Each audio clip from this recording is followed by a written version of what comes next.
right, Mike McGroarty here. I'm with Roger Higgins at Roger's Backyard Nursery here in Cranesville, PA. And this is his winter sowing.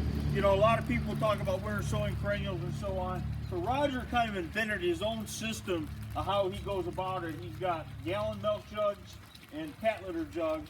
You show us what you're talking about with the hinge. He's got this hinge system that he uses.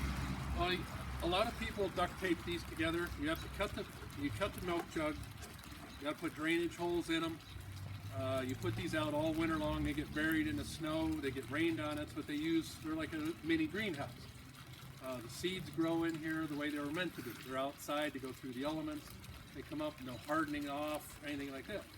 But online, a lot of times, if you look winter sow, they talk about duct taping these jugs. Right. And number one, it's a pain. Duct tape does come loose sometimes. But what I do is...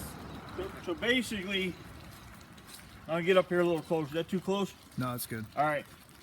So he's drilled a hole in the top piece and the bottom piece, and then he's just using twist ties. And this side is not cut, so it's a hinge. Yeah. So it flips open. So I just hinge them back, put the potting soil. I just use some cheap potting soil. Sprinkle my seeds on top. Some things I just put a little dusting of soil back on top.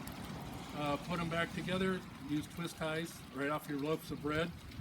Keep it simple. Twist them shut. Put them outside. The snow gets in through the top. It also gets in around here, and it takes care of that. It's actually just the right amount of moisture because it's a narrow opening. Now, I also use cat litter jugs. If you have cats or have friends that know this is the ideal kind to get. The clear works, or this kind of thing, as well as the white. But what's makes these nice is you can remove them. And I actually use these several years before I throw them away. I put holes in the bottom for drainage.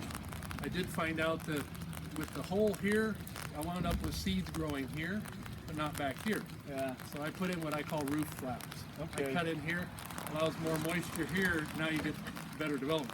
I'm actually getting a couple growing here Yeah, now. so he's got some stuff that's just starting to germinate in there. As the temperatures warm up, that's going to happen. So he was explaining to us before we started shooting the video that he does some hosta seeds that way. And of course, hosta varieties are not going to come true from seed, but that's really how new hosta varieties are developed, is growing chance seedling. What is that? This here fan, I can't remember, but I believe this is a variety of perennial that I do. I have lots of them. I do seeds. I keep track of them. Right. I number them. And you can tag them. So do you have a chart somewhere that Yes. you know? Yeah, I keep track of them on number. But I was looking this morning. I have some cone flowers growing already and some blanket flowers. It's early yet. Yeah. So you could easily do Japanese maples and dogwoods. I do. All right. So he does. All right. So very simple way to do things like Japanese maples and dogwoods from seed as well. So, but the interesting thing is, like with the hostas, you never know when you may get a really interesting variety. You know that it's just the world has never seen before. I have over 100 varieties growing here, and however the bees go, you never know what they get. So via all of that cross-pollination, there's a lot of opportunity for a new plant that would be Roger's legacy. Yeah, it takes a long time and a lot of room to do. All right, so winter sowing, Mike McGroarty with Roger Higgins at Roger's Backyard Nursery in Cranesville, PA.